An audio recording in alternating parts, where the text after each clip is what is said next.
বন্ধুরা আমরা এখন আছি দাইহাটে, আর দাইহাট থেকে যাব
তারপরে কিছুটা গিয়ে 150 মিটারের মতন আছে, ওটাকে ক্রস করে বাদিয়ে করে আমাদের পুরো মন্দিরটা তোমাদের দেখাচ্ছি গিয়ে। তো আমি এখন আছি নদিয়া ডিস্ট্রিক্টের মাটিয়ারিতে, আর তোমরা পেছনে দেখতে পাচ্ছ এটা হচ্ছে রামসীতার মন্দির, আর তোমাদের ভেতরে ঢুকে পরিবেশটাকে দেখাবো। এই মন্দির প্রতিষ্ঠিত হয় 1106 জুন 11 চৈত্র বৃহস্পতিবার। প্রতি রামনবমীতে এই মন্দির পুজো করা হয় ও এর বাইরে প্রচুর মেলা বসে, আর এই মেলা চলে 4-5 দিন ধরে। মন্দির প্রবেশের প্রথমেই পড়বে একটি লোহার গেট ও একটি কাঠের গেট, যেটা অনেকটাই পুরনো। আর এই মন্দিরে দুর্গা পুজো, কালী পুজো ও নানা ধরনের পুজো এই মন্দিরে হয়ে থাকে, ও বাইরের থেকে অনেক পর্যটনরা আসে এই মন্দিরে দেখতে, ঘুরতে ও আনন্দ নিতে পুজোর দিনগুলোতে। অন্যান্য মন্দিরের মতন এই মন্দিরটা হচ্ছে একটি জাগ্রত মন্দির।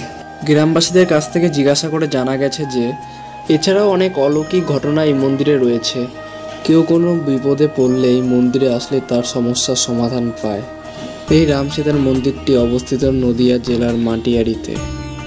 এর বাইরে যদি কোনো তথ্য জানা থাকে নিশ্চয়ই আমাকে কমেন্ট বক্সে কমেন্ট করে জানাবেন। তো গাইস আজকের মতন ভিডিওটা এতটাই ছিল, আবার দেখা হবে নতুন ভিডিও নিয়ে। যদি নতুন হয়ে থাকো চ্যানেলে, তাহলে চ্যানেলটিকে সাপোর্ট করো, সাবস্ক্রাইব করো, বেল আইকন প্রেস অল করো এবং শেয়ার করো তোমাদের বন্ধু ও ফ্যামিলির সাথে, যাতে আমরা পরবর্তীকালে নতুন নতুন ভিডিও নিয়ে আসতে পারি। আজকের মতন ভিডিওটা এতটাই, বাই, আবার দেখা হবে।